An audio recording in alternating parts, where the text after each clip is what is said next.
Peace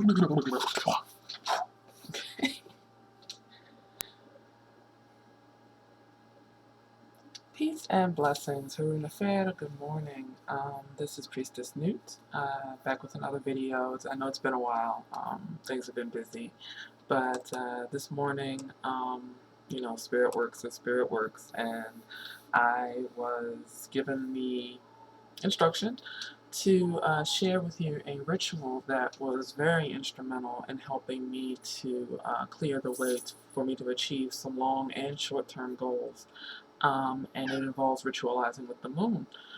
Today is the new moon, so it's a time of sort of sitting down and reflecting and figuring out what things you would like to happen as the moon grows and comes to its full expression in the full moon later in the month. This video will be posted in conjunction with a blog entry, so if you don't catch everything that I say in the next few minutes, feel free to go to the blog. There will be links on the video and in the description, and you can catch more there.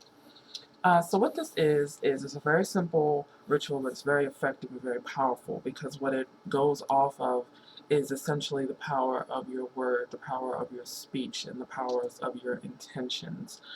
So what you want to do is, with the new moon, you're clearing obstacles. So you're clearing the way, you're cutting away anything that you don't want in your life. And a good friend of mine shared with me years ago the vow break prayer.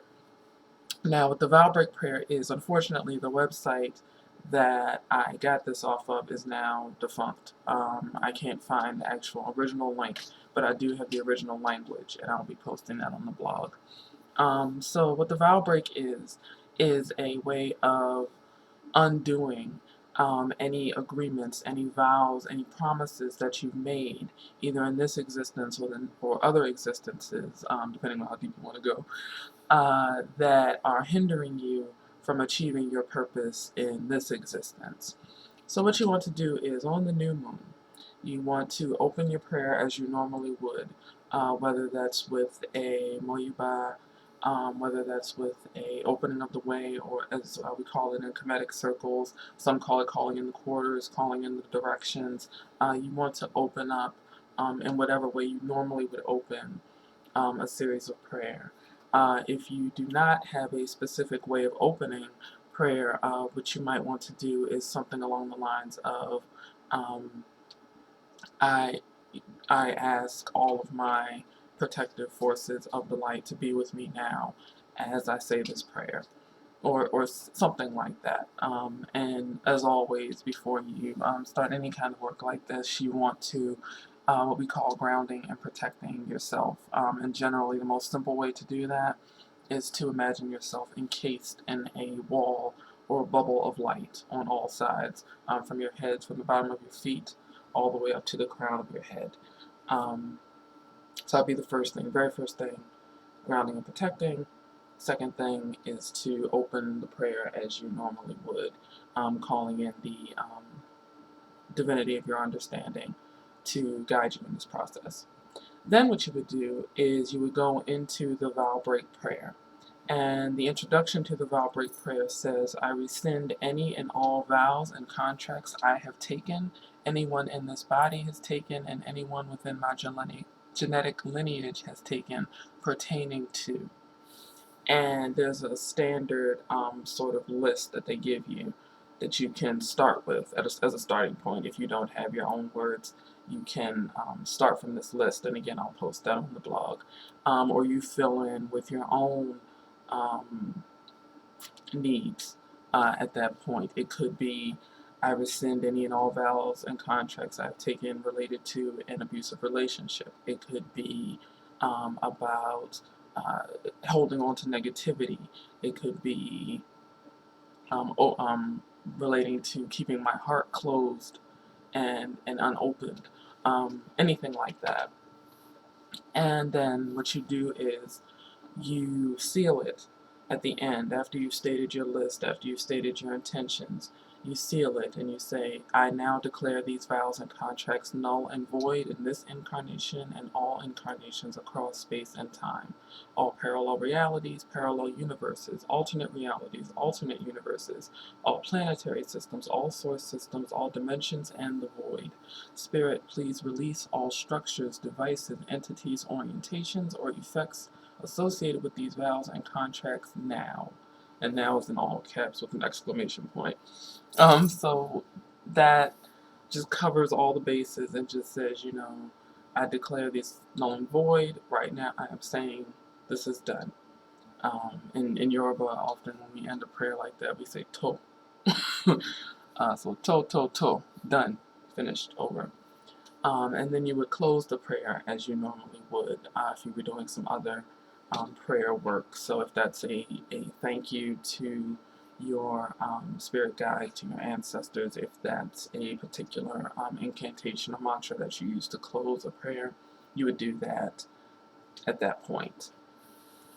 So, what you would do after, and I forgot to mention at the beginning, you're writing these down.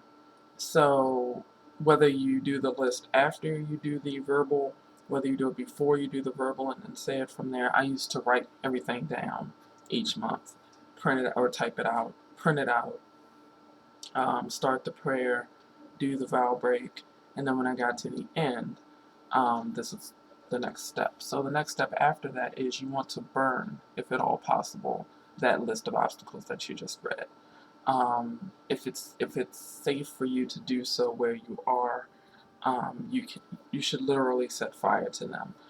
There are many ways to do that. I know that people in magical circles are pretty well versed in different ways of safely using fire to eradicate things.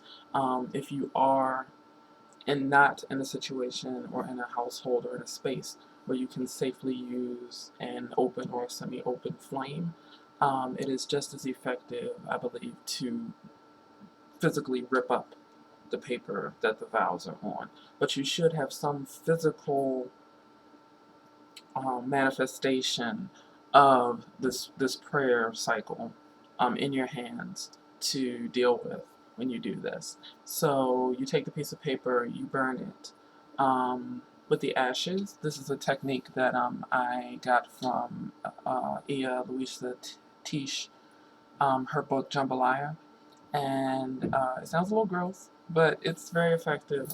What you want to do is you want to take the ashes and put them to the side somewhere. The next morning, when you get up, what you want to do is put the ashes in the toilet, and with what's called first urine, you want to pee on them, really, and then flush them. And what that does is it neutralizes all the stuff you just said. You just said it, you just burned it, now you neutralize it and you flush it away. Again, if you don't have a safe way to use fire, you can rip them up. Same thing, rip them up, put them somewhere, put them like on your sacred space, your altar overnight, and then in the morning, scatter them in the toilet area, first urine, flush. They're gone, they're done. So after that, you don't want to, this obviously you're not thinking about them, you're not harping on them. You want to use the waxing moon cycle when the moon is coming back to fullness. You want to use that time to sort of meditate on what you want to fill the space that you've just made with. You may have heard the expression, nature abhors a vacuum. That's very true. So what you want to do whenever you push something away, you want to deliberately state what you want to bring back into your life. So that's an important factor. So you use the waxing moon to just sort of think about what you want to put in that space. So then, for the full moon, the day of the full moon or the night of the full moon, what you want to do is express gratitude. You want to state, again, what you're putting in to the space that you've opened by clearing those obstacles. So if you want love, if you want abundance, if you want peace of mind, if you want healing, whatever it is, At the full moon is when you express those things and you give thanks for what has already happened. You give thanks for, even if it's just the point of, I give thanks for, breathing, for having the ability to express myself right now. I give thanks for the prayerfully that you ate that day. I give thanks that I ate today. I give thanks that I had water today. You can start with those very, very basic things if you're in a mode where you just don't feel like you have much to be grateful for. Start with the very, very basics. Start with the fact that you have breath to say what you're saying, that you have thoughts to think what you're thinking, and go from there. And make it a party. I still like to have little full moon sort of personal parties like the India Ari song. I'm having a private party. It's always fun, especially for women, to do that on the full moon and to honor that and to celebrate. So, light some incense, take a beautiful bath, whatever you do, read a good book, watch a good movie, just sort of settle into that energy of fullness and completion um, and revel in that. Um, so that's what you want to do on the full moon. You want to do your gratitude list. You want to give thanks for what you did at the new moon, and you want to fill in those spaces that you've created by eliminating your obstacles. Now, I can say several years ago, I did this for about 6 months straight, and I cannot tell you all of the miracles that transpired from this. Everyone is different. Everyone's revelations and realizations come in a different way. So as always, you have the old disclaimer about results may vary. But if you're feeling stuck, if you're feeling like you're not moving, like things just aren't coming together for you in the way that you need them to, or in the ways that you need them to, this is a wonderful way to push away what's not working and bring in what can work for you. And I can tell you from experience that I've done this. Like I said, I did it for about 6 months straight a few years ago, and it reverberated. I would say the effects of that reverberated for at least a year and a half afterwards. Um, I haven't done it since. I haven't had to do it since. But if I started to feel stuck again, this would be the first ritual that I would probably go back to. Um, so I share this with you in the spirit of, it was a blessing to me in my life. So I pray that it is a blessing to you and yours. I give thanks for you listening to this video. As always, you can check out the website, rahareiki.tumblr.com. I just spent quite a bit of time revamping it and sort of hopefully streamlining it, making it more useful and a little bit more interactive, so that it's easier to navigate and things of that nature. So I hope you'll go over and check it out. And if you need a reading, or if you're local, if you're in the DC, Maryland, Baltimore City, Baltimore County, Northern Virginia area, please let me know. And I would be happy to speak with you or set up a time to do a actual Reiki session with you if that's something that you would like. Yeah. So I'm still blogging here and there, trying to get those things done. I'm still updating the site. The site is always in progress, so I'm always incorporating new ideas as they come. So again, I hope this is a blessing to you as it has been to me. I give thanks for this day, and I give thanks for you all. And may you continue to be blessed. Uncle Justin, take care.